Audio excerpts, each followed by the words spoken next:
Hi students, this is your science teacher and today we are going to learn about group 7 and group 8 elements.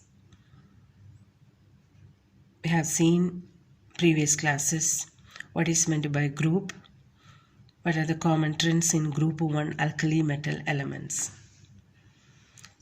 Group 7 elements. Group 7 elements, the halogens are fluorine, chlorine, bromine, iodine and astatine. The halogens are the elements in the group 7 of the periodic table. The name halogen came from the Greek word salt making. You are familiar with the compound sodium chloride. Chlorine, the second element of group 7 of the periodic table. It reacts with sodium and forms sodium chloride. All these elements have the tendency to form salt. That's why generally they are known as halogen. Electronic structure. In group 7 of the periodic table, all of the elements have an incomplete outer shell. One electron is needed to complete it. First element, fluorine, its atomic number is 9. 9 electrons. 2 electrons are filled in the innermost shell and remaining 7 electrons are in the outermost shell. Second element, chlorine, 17 atomic number, 17 electrons are present. 2 electrons in the innermost shell, 8 electrons in the second shell and 7 electrons in the outermost shell. So 2, 8, 7. Bromine, 35. 2, 8, 18, 7. This similarity in electron structure gives the elements in group 7 similar chemical properties. Halogens in their pure elemental form are toxic, but their compounds form have many real-life applications. Most reactive group of nonmetals.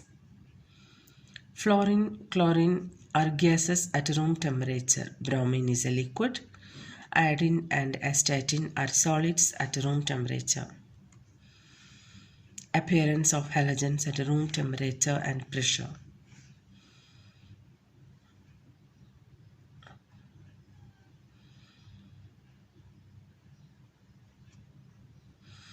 Fluorine gas, pale yellow gas. As you go down to the group, halogens become darker in color. They become denser.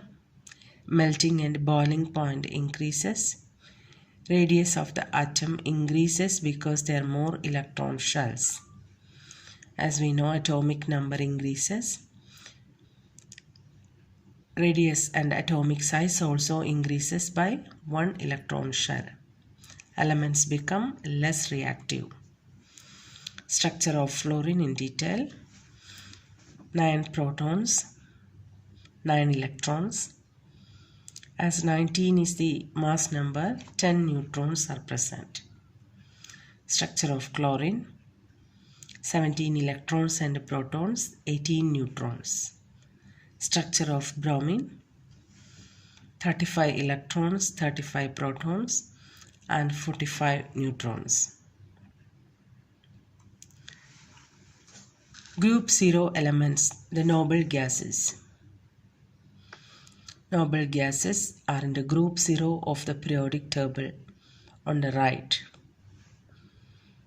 They are known by the name group 0 elements.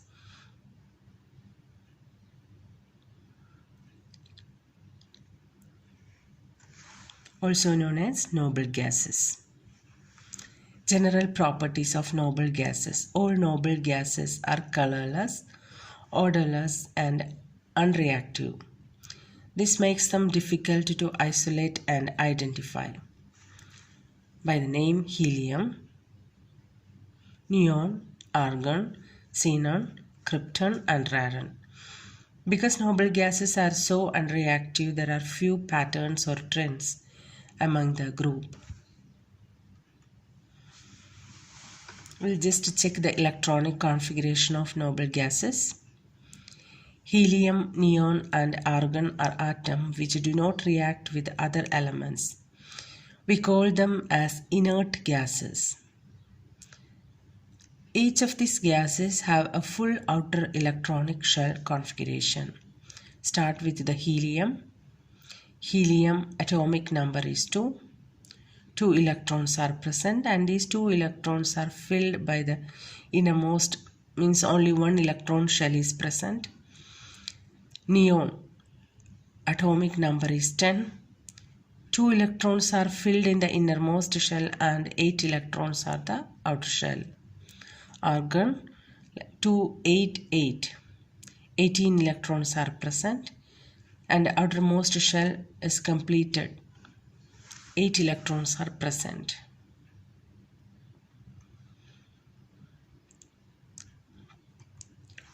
As their outer electronic shell is completed, they are known as inert gases. They could not react with other elements. They exist as gases.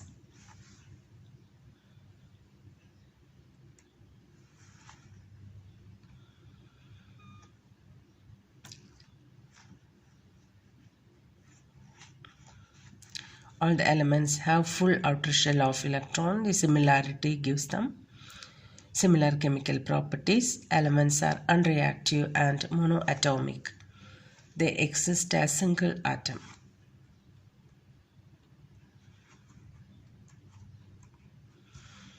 So they don't have a lot of practical application. Group 8 elements. Helium is used to fill balloons, as we know that helium is much less denser than other air. Argon is used to fill the bulbs as they don't react with tungsten, the filament. So these are about few points about group 0, group 8 elements. Elements in the same group share same properties. Elements in group 7 react less as going down to the group. Elements in group 8 have older electron shell full and do not react to form compounds. These are the summaries of the today's lesson and I hope you understood. Thank you.